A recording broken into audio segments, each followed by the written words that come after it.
Hola mis queridos hermanos, estamos una vez más aquí por la gracia del Señor Jesucristo para tener un repaso más de la lección de la escuela sabática. Esta lección de escuela sabática tiene como título En los Salmos, la primera parte. Pero antes que nada, voy a inclinar el rostro para pedir a Dios que pueda dirigirme en el estudio, en el repaso de esta lección. Padre nuestro que estás en el cielo, santificado y alabado sea tu nombre, Señor. Pedimos en esta hora tu bendición para poder compartir con mis hermanos y mis hermanas este repaso de la lección de la escuela sabática. Bendícelos en gran manera. Ayúdanos a entender el mensaje que tienes preparado para nosotros y permite que con tu ayuda podamos ponerlo en práctica. Quédate con nosotros, Señor, desde el comienzo hasta el final, porque te lo pedimos en el nombre de tu Hijo amado Cristo Jesús. Amén. Muy bien, el versículo que debemos de memorizar para esta semana lo encontramos en el libro de Apocalipsis, capítulo 14, versículo 1. Entonces miré y vi al Cordero de pie sobre el monte Sión, y con él 144,000, que tenían el nombre del Cordero y el nombre de su Padre escrito en sus frentes. En esta semana, el autor de esta lección, junto con otros pasajes más, ha escogido 3 salmos que vamos a estudiar. Estos salmos son el 15, el 24 y el 122. La lección nos explica que muchos de estos salmos nos ayudan a poder comprender mejor el libro de Apocalipsis. Como sabemos, los salmos son o fueron lignario del culto que se realizaba en el santuario terrenal.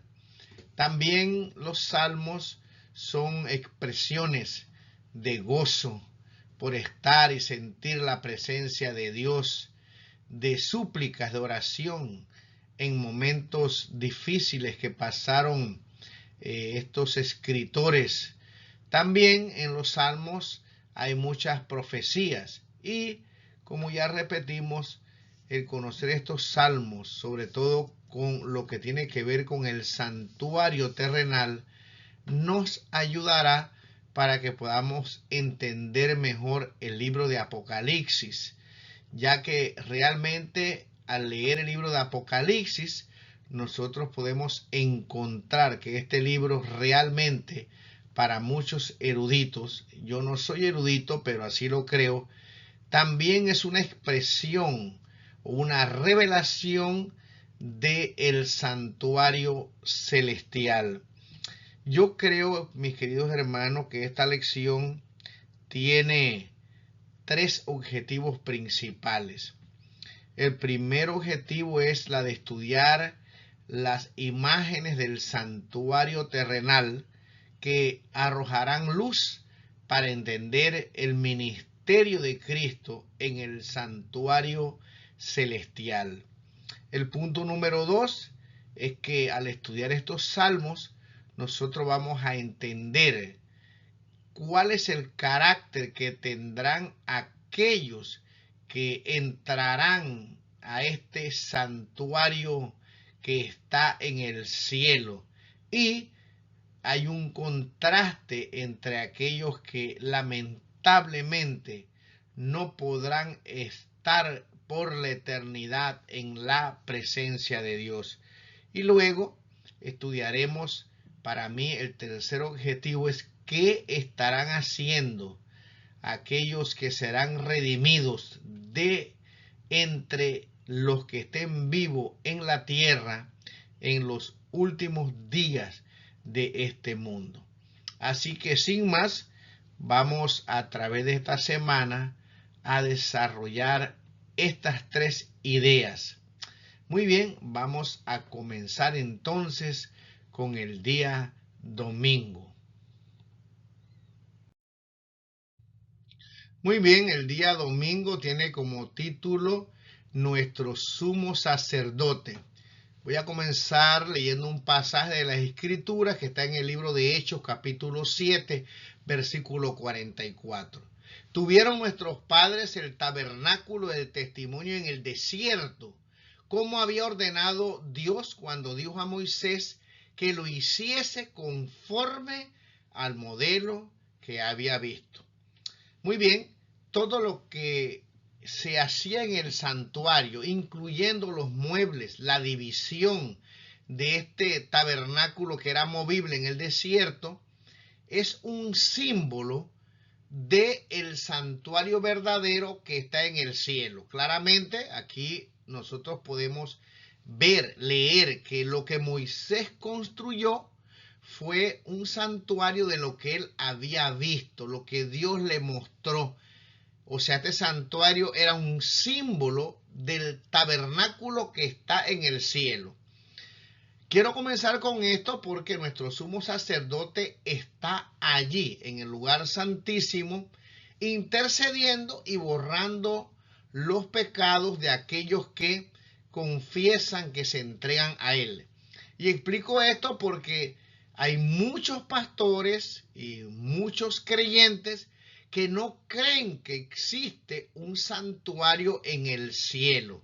Pero claramente aquí se nos enseña que el santuario que hizo Moisés es conforme al modelo que él vio en el monte Sinaí.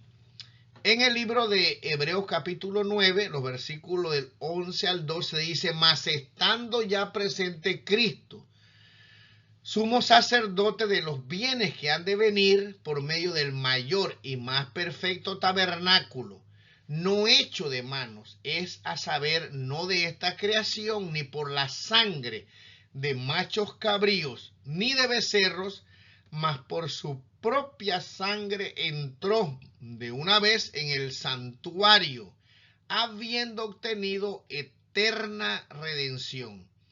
Estoy leyendo la versión de la Reina Valera de 1802. Como ustedes ven, escribí aquí una palabra en el idioma griego, que es la palabra agia. Esta palabra, que está aquí como un adjetivo, nos dice a nosotros que Cristo entró al santuario. Lo que pasa que en la versión Reina Valera de 1960, la palabra santuario allí está traducida como lugar santísimo. Dice que Cristo entró, dice, de una vez para siempre en el lugar santísimo. Entonces, muchos creen, leyendo ese pasaje, que en realidad en el cielo esto del lugar santo, del lugar santísimo, del atrio, es puro cuento de los adventistas del séptimo día, y que realmente Cristo no entró en un lugar santo, ni que hay una obra de expiación en el lugar santísimo, ya que el texto dice que Cristo entró de una vez para siempre en el lugar santísimo. Pero la palabra agia en realidad se puede traducir como santuario. Cristo entró en el santuario, o también se traduce como lugar santo. En realidad la palabra lugar santísimo en esta versión de Reina Valera del 60 es una traducción que es incorrecta. Así que, bueno, lo importante es que en el cielo existe un santuario. Ese santuario se le mostró a Moisés y se le dio una maqueta para que pudiera construir uno que fuera igual al santuario que está en el cielo. Y algunos creen que ni tan siquiera existe un santuario. Muy bien, vamos a leer otro pasaje para que podamos tal vez entender un poco mejor. En el libro de Hebreos, el capítulo 9, versículos 2 y 3 nos dice lo siguiente: porque el tabernáculo estaba dispuesto así, en la primera parte llamada el lugar santo. Como vemos nosotros, aquí en este pasaje se traduce lugar santo con la misma palabra agia, ¿verdad? Ahora, he puesto aquí el número 39 porque usted puede ir al diccionario Strong, poner este número y entonces corroborar que lo que yo le estoy diciendo es verdad. No solamente se quede con lo que yo explico, investíguelo por usted mismo. Pero aquí, la palabra agia en este pasaje, en la misma Reina Valera de 1960, se traduce como lugar santo. Y entonces dicen que en ese lugar santo estaba el candelabro, la mesa de los panes de la proposición. Y entonces es muy importante que usted, por favor, no se olvide de esto. Tras el segundo velo, o sea que había el primer velo que dividía el atrio del lugar santo, y el segundo velo dividía el lugar santo del lugar santísimo. Y aquí dice, tras el segundo velo estaba la parte del tabernáculo llamada lugar santísimo. Si usted va y busca allí en el idioma original griego, va a encontrar que esta palabra lugar santísimo en el idioma griego es agia agion, ¿verdad? Por supuesto, aquí está traducida la palabra agion porque está en nominativo, de acuerdo a esta terminación, y la palabra agia aquí está en acusativo, ambos como adjetivos, ¿verdad? Nos dicen que ese santuario tiene un lugar santísimo. Así que cuando nosotros nos referimos a la palabra del Señor, se refiere al lugar santísimo, entonces usted va a encontrar que dice agia agion, el santo de los santos, ¿verdad? Esta sería la traducción correcta de ese departamento. Entonces, esta explicación es para que usted pueda entender, ¿verdad?, de que el cielo tiene un santuario y ese santuario está dividido de la misma forma que estaba dividido el santuario terrenal que le fue mostrado a Moisés en el monte Sinaí. Porque si usted entiende esto bien, usted no va a ser engañado y no va a creer que no hay santuario, ni que Cristo de verdad entró como nuestro sumo sacerdote en el lugar santo, donde intercedió hasta que se cumplió la profecía de los 2300 tardes y mañanas, y luego comienza la segunda fase, que es ejemplificada por lo que ocurría en el santuario terrenal, como el día de Yom Kippur, el día de la purificación, el día que se borraban los pecados. O sea, nosotros no estamos predicando algo que no está en la palabra del Señor, sino que al leer la Biblia y estudiarla nos damos cuenta que realmente sí existía un lugar santo y un lugar santísimo, como dice aquí en el libro de Hebreos, capítulo 9, versículo 2 y versículo número 3. Muy bien, aquí tengo una réplica del santuario terrenal. Más o menos esta maqueta que se ha hecho era la forma como estaba construido este santuario. Era una tienda, ¿verdad?, que se podía mover de un lado al otro. Una ingeniería, una belleza, una copia en miniatura del santuario celestial. Luego voy a mostrarles aquí en una gráfica cómo estaba dividido el santuario terrenal. Como vemos aquí en esta maqueta, el santuario terrenal estaba cercado por una cerca. Vemos aquí que está el altar de los sacrificios. Aquí está el lavacro donde se lavaban los sacerdotes. Tenemos aquí la primera cortina que dividía el atrio del lugar santo. En el lugar santo tenemos la mesa de los panes de la proposición. Tenemos el candelabro muy sagrado. Tenemos el incienso, el altar del incienso. Y luego tenemos el segundo velo. Y aquí tenemos entonces el arca del pacto. esto que estamos viendo aquí es un modelo, una copia en miniatura del santuario celestial. Y no hay duda, mis queridos hermanos, que al entender este santuario, vamos a poder, como dice la lección, entender bien lo que está sucediendo en el libro del Apocalipsis, que en realidad es una visión que tiene que ver con el santuario celestial. Y voy a compartir con ustedes dos pasajes del Antiguo Testamento, de los Salmos, donde claramente los salmistas entendían que en el cielo existe un santuario y que aquellos que no lo creen, bueno, necesitan orar y estudiar la Biblia un poco más detenidamente para que puedan entender esta doctrina del santuario tanto terrenal como el santuario celestial, que es el verdadero tabernáculo de Dios. Porque miró desde lo alto de su santuario, Jehová miró desde los cielos a la tierra. Jehová está en su santo templo. Jehová tiene en el cielo su trono. Sus ojos ven, sus párpados examinan a los hijos de los hombres. No cabe duda que en este santuario está nuestro Señor Jesucristo realizando la obra de expiación. Podemos acercarnos confiadamente, dice el libro de Hebreos, al trono de la gracia y alcanzaremos oportuno socorro. Él, según estos pasajes, nos mira desde su santuario. Muy bien, antes de ir al día lunes, me gustaría solamente pedirles para terminar el domingo que lean el Salmo 122. En este Salmo, David pide por la paz del santuario, ¿verdad?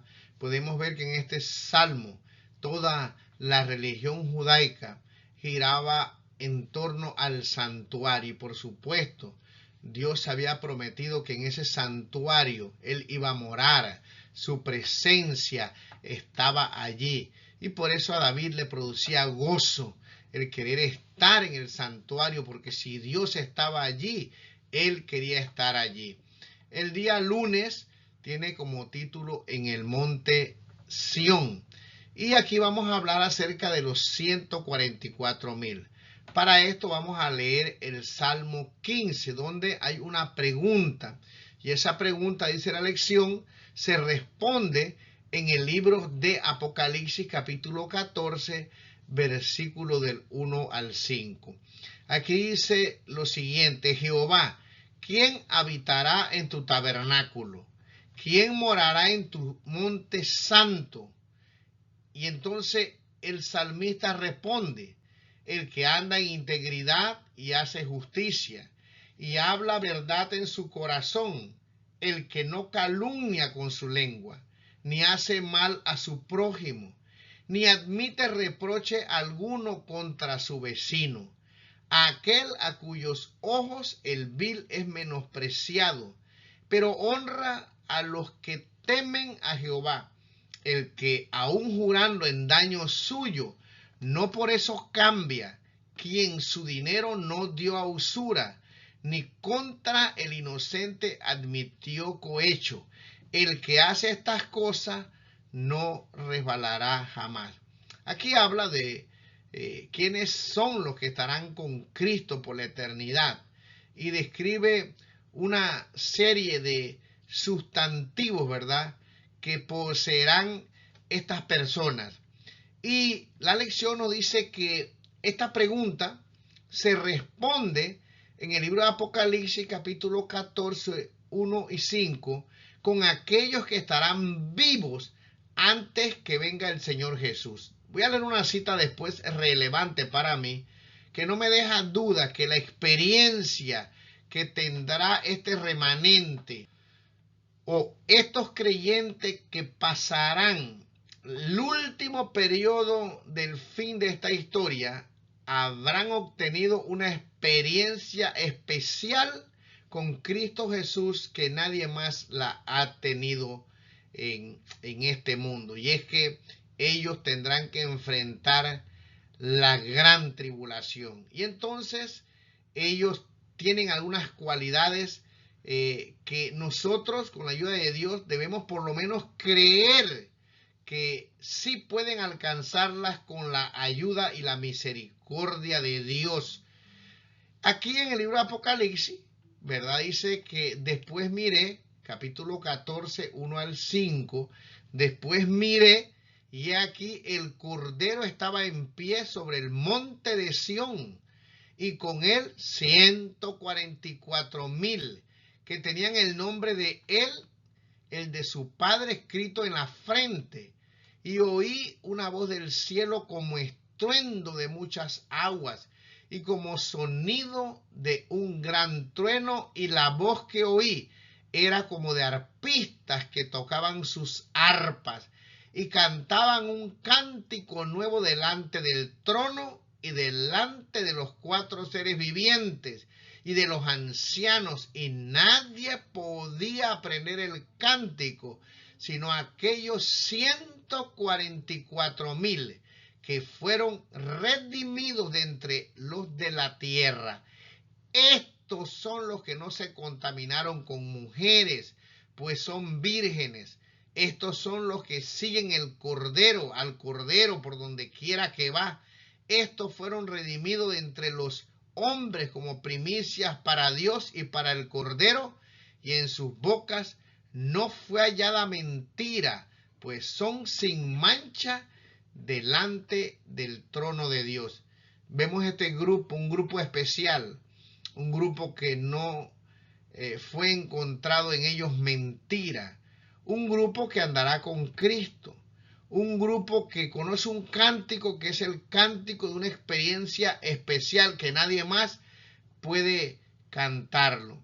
Este grupo que está con Cristo en el monte de Sión responde a la pregunta de quién habitará en tu tabernáculo y quién morará en el santo monte de Dios.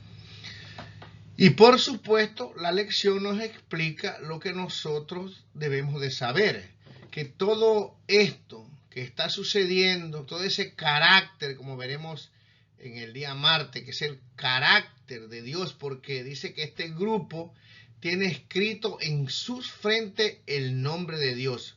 El día miércoles desarrollaremos más este tema, pero todo esto es alcanzado por estos 144,000 por la misericordia y la gracia de Dios. Creyeron en Jesucristo. Y vamos a leer una cita, porque en esta lección se nos dice en este día que todos hemos cometido errores, ¿verdad? Todos somos pecadores, eso dice la palabra del Señor. ¿Cómo es que este grupo logró esta victoria de no ser hallado con mentiras en su boca? ¿Cómo es que no se mezclaron con falsas doctrinas? Porque se nos dice que son vírgenes, ¿verdad? No está hablando de un acto de intimidad, sino en lo que tiene que ver con doctrinas. No se contaminaron, permanecieron fieles. ¿Y en qué momento permanecieron fieles, verdad? La gracia de Cristo los sostuvo, y entonces con esa gracia ellos pudieron alcanzar, ¿verdad? Como dice aquí, ser sin mancha delante de Dios. O sea que fueron cubiertos con la justicia de Cristo, fueron perdonados, pero esa gracia los ayudó en realidad a poder vivir una vida en ese tiempo tan difícil que glorificó a Dios. Pero vamos a leer una cita que nos va a dejar muy claro, ¿verdad? ¿Qué fue lo que sucedió y qué experiencia? ¿Quiénes son estos 144,000 y cómo es que llegaron a obtener este carácter por la gracia de Dios? Leamos esta cita. La cita está en el Conflicto de los Siglos, página 707. Cantan un cántico nuevo delante del trono, un cántico que nadie podía aprender sino aquellos 144,000. Es el cántico de Moisés y del Cordero, un canto de liberación. Y escuche bien, ninguno, sino los 144,000 pueden aprender aquel cántico, pues es el cántico de su experiencia, una experiencia que ninguna otra compañía ha conocido jamás. Marque eso. Ese cántico, esa experiencia que tendrán los que estén vivos en la última etapa de este mundo, en el fin del mundo, que estarán vivos y verán todos los acontecimientos que ocurrirán en esta tierra, la caída de las plagas, pasarán por el decreto de muerte. Mis queridos hermanos, serán momentos muy angustiosos, pero ellos confiarán en el Señor. Y aquí dice, una experiencia que ninguna otra compañía ha conocido jamás. Un adverbio, jamás, ¿verdad? Así que, por supuesto, si ellos decidieron seguir al Cordero en un momento tan difícil, alcanzaron esta bendición de reflejar el carácter del Señor. También, por supuesto, lo alcanzarán porque recibirán la lluvia tardía. Dice aquí, son estos los que siguen al Cordero por donde quiera que fuere, habiendo sido trasladados de la tierra, de entre los vivos, nunca van a morir, son contados por primicias para Dios y para el Cordero. Apocalipsis capítulo 15, versículo 2 al 3, 14, 1 al 5. Estos son los que han venido de grande tribulación, han pasado por el tiempo de angustia, cual nunca ha sido desde que ha habido nación. Han sentido la angustia del tiempo de la aflicción de Jacob, han estado sin intercesor durante el derramamiento final de los juicios de Dios. Este es un grupo sumamente especial. Alcanzaron una relación especial con el Señor. Tuvieron que vivir en un momento difícil, o mejor dicho, el más difícil que ha existido en la tierra. Ellos serán encontrados sin mancha, ellos serán encontrados sin mentira, ellos tendrán el nombre escrito en sus frentes del Padre y del Cordero. Una experiencia, ¿verdad?, que nadie ha conocido jamás, y por eso cantan ese cántico de su experiencia que solo ellos conocen. Muy bien, el día martes tiene como título La ley en nuestros corazones, y vamos a ampliar un poco más el tema acerca del nombre escrito en la frente de esos 144,000, que ya usted a esta altura debe saber que son todos los redimidos de la tierra, o aquellos que estarán, ¿verdad?, vivos en el tiempo del fin. Son redimidos de la tierra, nunca morirán.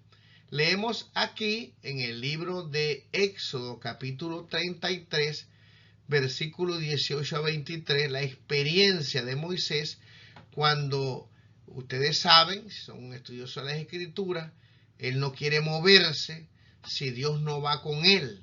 Y entonces, para estar seguro que la presencia de Dios iba a ir con él, él entonces le pide al Señor que le muestre su gloria. Dice, él entonces dijo, te ruego que me muestres tu gloria.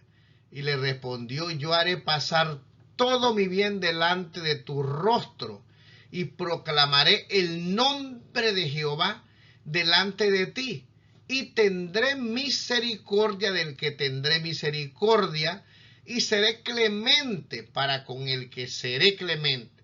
Dijo más, no podrás ver mi rostro, porque no me verá hombre y vivirá.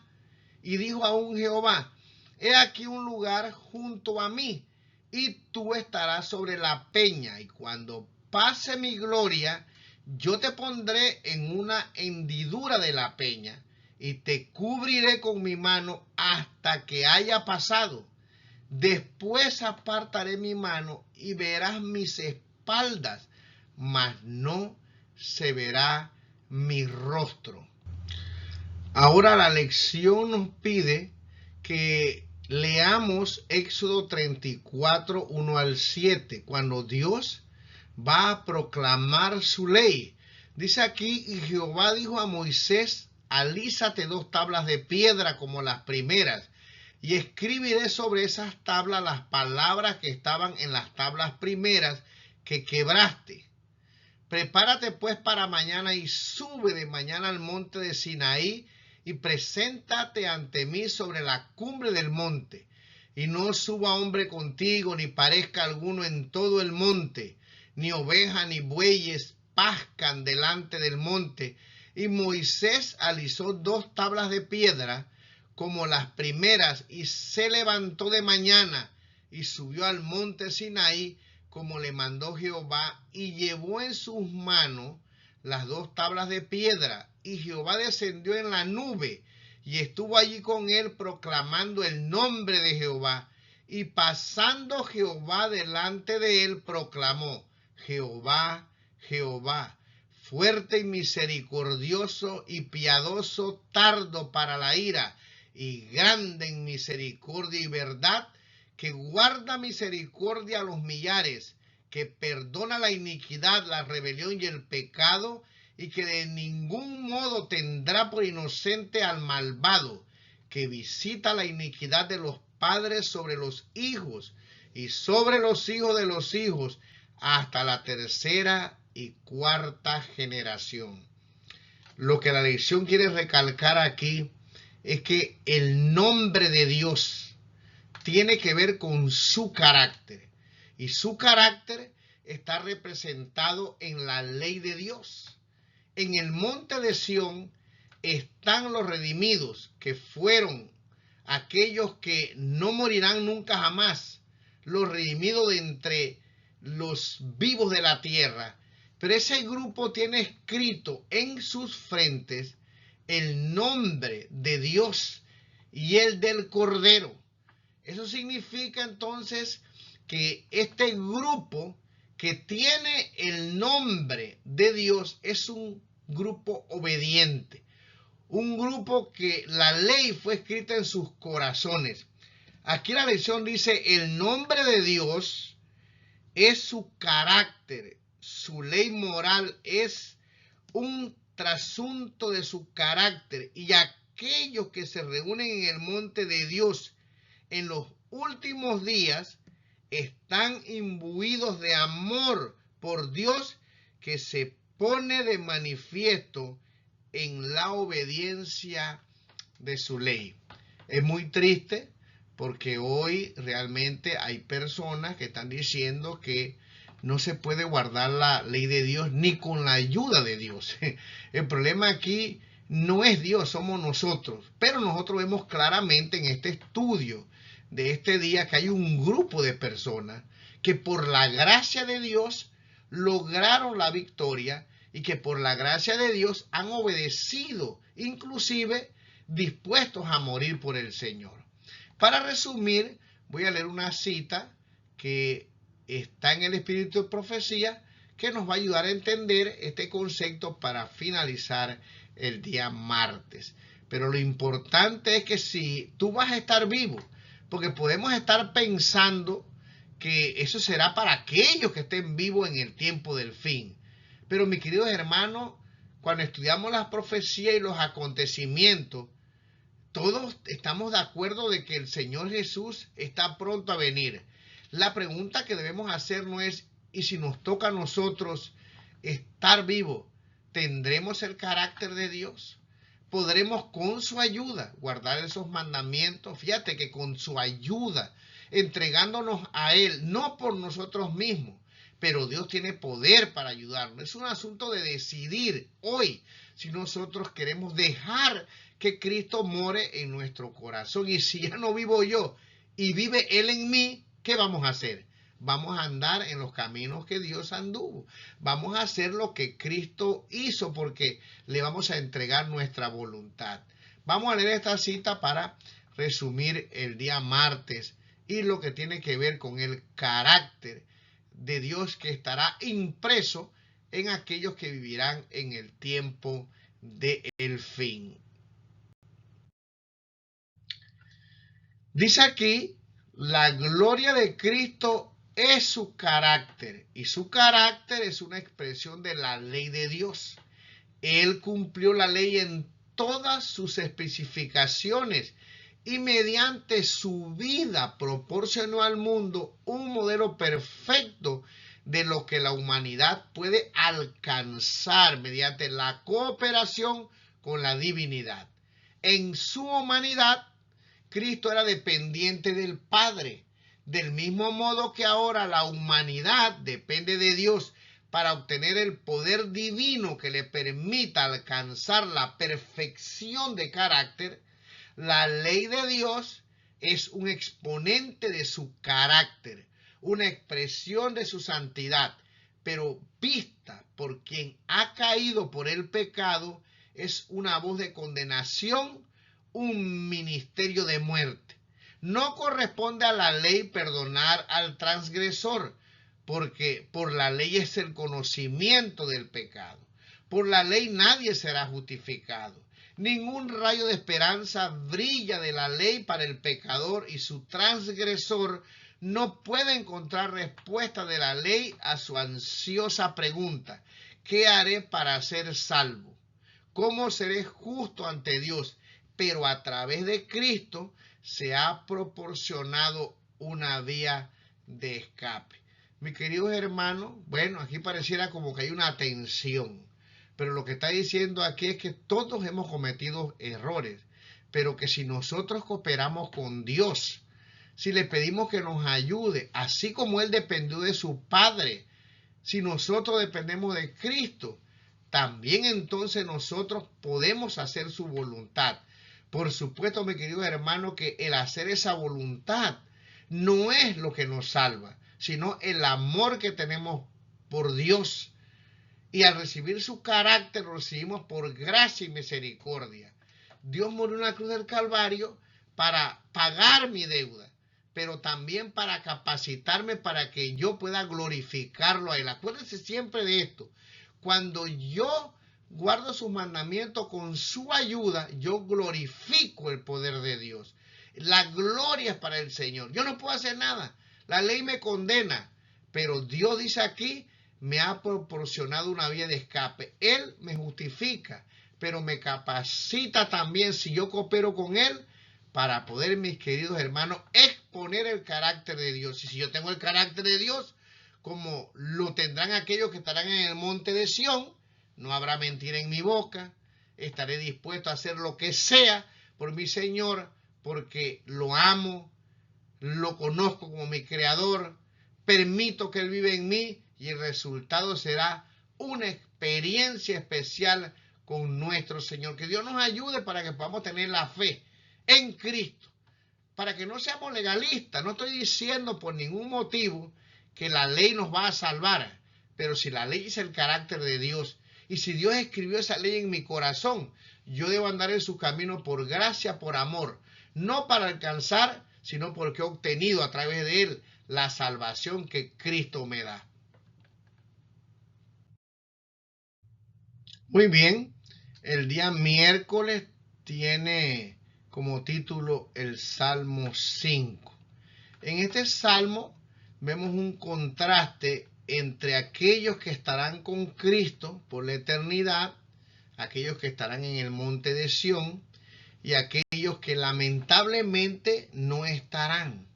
Aquí hay sustantivos, cualidades que hacen una diferencia entre un grupo y el otro grupo. Aquí dice el versículo 4, porque tú no eres un Dios que se complace en la maldad. El malo no habitará junto a ti. Los insensatos no estarán delante de tus ojos. Aborreces a todos los que hacen iniquidad.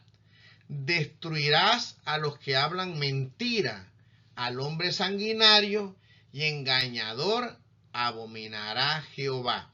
Así que vemos aquí pues que hay una serie de características de aquellos que, según David, Dios no los puede llevar a vivir con él por la eternidad. El malo, los insensatos, los que hablan mentira, los sanguinarios, los que engañan, los que calumnian, ¿verdad?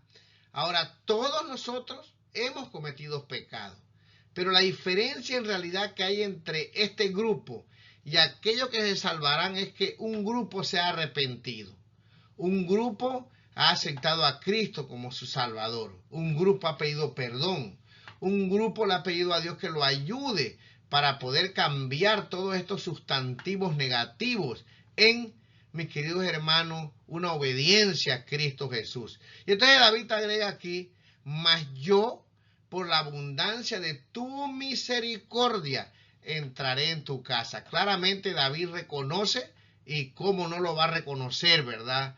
Él había cometido muchos errores, si bien había hecho cosas muy buenas, había hecho cosas muy malas, pero él reconoce que por la misericordia del Señor, él estará en ese lugar. Él no quería ser como las demás personas, él no quería ser malo ni hacer el mal, se equivocó.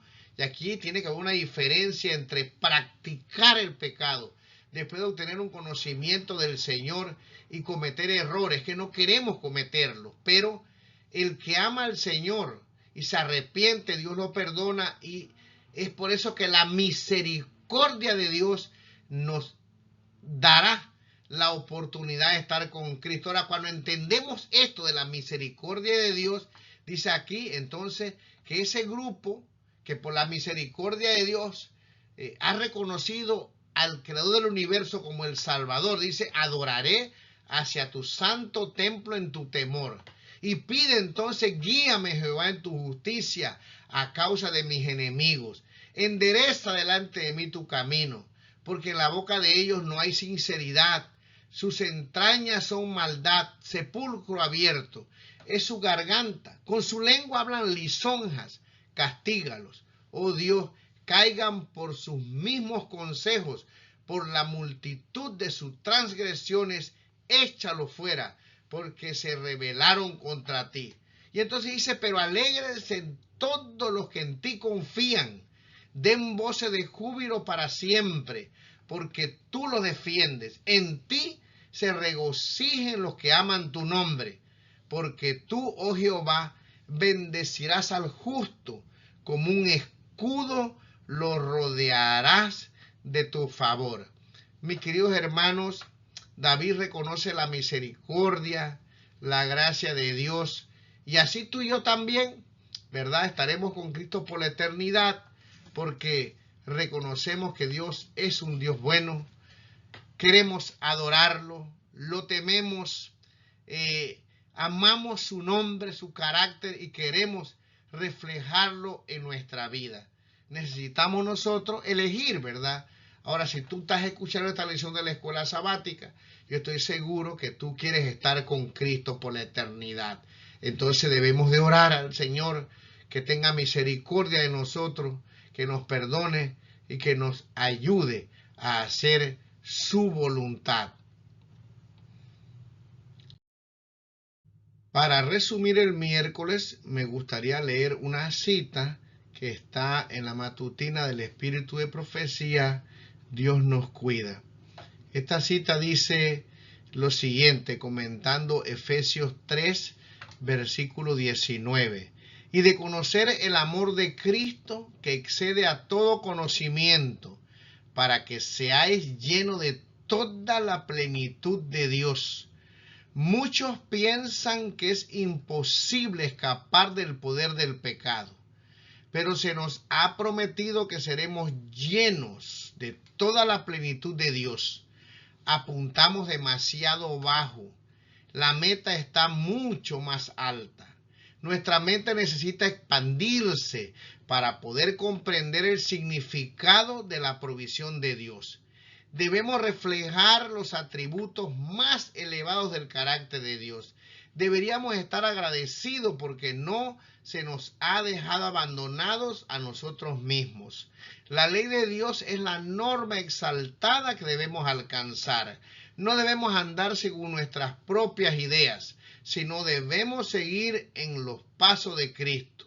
La obra de vencer está en nuestras manos, pero no debemos vencer en nuestro propio nombre o fortaleza, porque no podemos guardar los mandamientos por nuestras propias fuerzas. El Espíritu de Dios debe ayudar nuestras flaquezas. Cristo es nuestro sacrificio y garantía. Se hizo pecado por nosotros para que nosotros fuéramos hechos justicia de Dios en Él. Mediante la fe en su nombre, Él nos imputa la justicia y ésta se convierte en un principio viviente en nuestra vida. Cristo nos imputa su carácter sin pecado y nos presenta delante del Padre en su propia pureza. Mis queridos hermanos, tenemos que pedirle ayuda a Dios. No podemos por nosotros mismos, pero podemos glorificarlo. Y si, como dice la palabra del Señor, cometemos errores, pecados, a Jesucristo tenemos nuestro abogado. No solamente para que nos perdone, sino para que nos limpie de toda maldad. La seguridad de la salvación la tenemos en Cristo Jesús. Pero necesitamos que nosotros podamos orar para poder hacer su obra, reflejar su carácter y así glorificarlo a Él, a nuestro Dios. El día jueves tiene como título Enseña a los transgresores tu camino. Y aquí vamos a hablar del Salmo 51. Realmente David hizo cosas muy malas, pero tan malo fue lo que él hizo, como tan grande fue su arrepentimiento. Aquí está la diferencia, mis queridos hermanos. David se dio cuenta de las consecuencias terribles del pecado y se dio cuenta también, mis queridos hermanos, que él había pecado en primer lugar contra aquel que lo amaba, que lo había cuidado, que lo había puesto en el trono. Y entonces, al darse cuenta de este pecado tan grave, le pidió a Dios que lo ayudara para poder vivir una vida que lo glorificara, que lo perdonara. Y aquí dice, purifícame con hisopo y seré limpio. Lávame y seré más blanco que la nieve. Hazme oír gozo y alegría, y se recrearán los huesos que has abatido. Esconde tu rostro de mis pecados y borra todas mis maldades. Crea en mí, oh Dios, un corazón limpio y renueva un espíritu recto dentro de mí. No me eches de delante de ti y no quites de mí tu Santo Espíritu. Vuélveme el gozo de tu salvación y espíritu noble me sustente. Entonces enseñaré a los transgresores tus caminos y los pecadores se convertirán a ti. Líbrame de homicidios, oh Dios, Dios de mi salvación. Cantará mi lengua tu justicia. Señor, abre mis labios y publicará mi boca tu alabanza. La lección nos dice que así como Isaías, ¿verdad?, fue perdonado, ese carbón encendido tocó sus labios y Dios quitó su culpa y lo limpió, así Dios perdonó también a David. Y entonces, al recibir ese perdón, esa experiencia, ese amor de parte de Dios, porque David no merecía ser perdonado. No merecemos nada de Dios. Sin embargo, Él tiene paciencia, nos ama, nos cuida, nos ayuda. Entonces, al entender ese amor tan grande, esa fidelidad de Dios, entonces nosotros, al aceptar ese perdón, queremos hacer su voluntad. Y mis queridos hermanos, David, al ser perdonado, él quiere que las personas conozcan a ese Dios maravilloso, un Dios de amor. ¿Qué estarán haciendo los 144,000? ¿Qué estarán haciendo aquellos que estarán vivos antes que Cristo venga? Estarán compartiendo con otros el amor de Dios. Entenderán bien qué es la misericordia. Entenderán bien de quién viene la salvación y no podrán quedarse callados. Habrán alcanzado una experiencia especial por la gracia y el amor de Dios y hablarán a todo el mundo de ese Dios maravilloso. Aquí dice lo siguiente, una cita que está en el día jueves para terminar este repaso de la lección de la escuela sabática. Y la pregunta después de leer esta cita es, ¿qué estamos haciendo nosotros? Como dije, no pensemos que los 144,000 están lejos o al final de esta historia. Tú y yo estamos viviendo en la historia final de este mundo. Necesitamos esta experiencia hoy. Aquí dice, tan pronto como uno va a Cristo, nace en el corazón un vivo deseo de hacer conocer a otros cuán precioso amigo ha encontrado en Jesús. La verdad salvadora y santificadora no puede permanecer encerrada en el corazón si estamos revestidos de la justicia de Cristo y rebosamos de gozo por la presencia de su Espíritu. No podremos guardar silencio. Si hemos gustado, dice aquí, y visto que el Señor es bueno, tendremos algo que decir.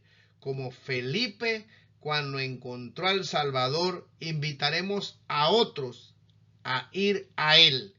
Camino a Cristo, página 66. La pregunta entonces es, ¿estamos rebosando de gozo en su presencia? La pregunta sería, ¿hemos experimentado el gozo de su salvación? Porque aquí es donde encuentro yo que hay más dificultad en nosotros los cristianos. Compartir el gozo de la salvación. Aceptamos el perdón, aceptamos que somos un pueblo especial, aceptamos todas las cosas que Dios nos da, pero no compartimos la palabra del Señor, como si no hubiéramos gustado y visto que Dios es bueno. Entonces, mis queridos hermanos, ese grupo de hombres y mujeres que estará en el monte de Sión, que tiene el nombre de Dios, que tienen el nombre escrito del Padre y del Cordero en sus frentes, que es y significa el carácter de Dios, mis queridos hermanos, estarán predicando la palabra del Señor. Quiero terminar con esta cita que está en el espíritu de profecía y que nos va a ayudar a resumir la lección de la escuela sabática.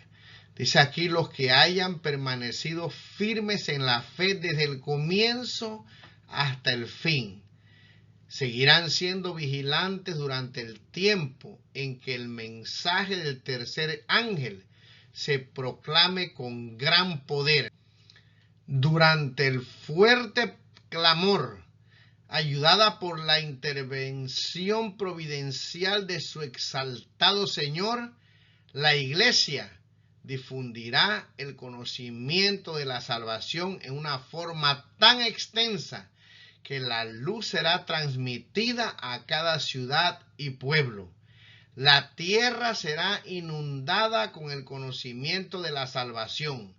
El Espíritu de Dios, en su acción renovadora, coronará con éxito tan profundo la intensa actividad de sus agentes que el resplandor de la luz de la verdad presente será visto en todas partes.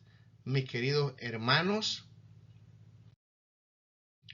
lo que le espera al pueblo de Dios es grandioso. Se derramará la lluvia tardía, pero Hay muchas citas donde nos dicen que para tener la lluvia tardía necesitamos la lluvia temprana. Necesitamos hacer un autoexamen después de estudiar esta cartilla de escuela sabática. ¿Tenemos ese carácter por la gracia de Dios? ¿Ya no mentimos? ¿Ya somos honestos en todas nuestras transacciones? ¿Oramos?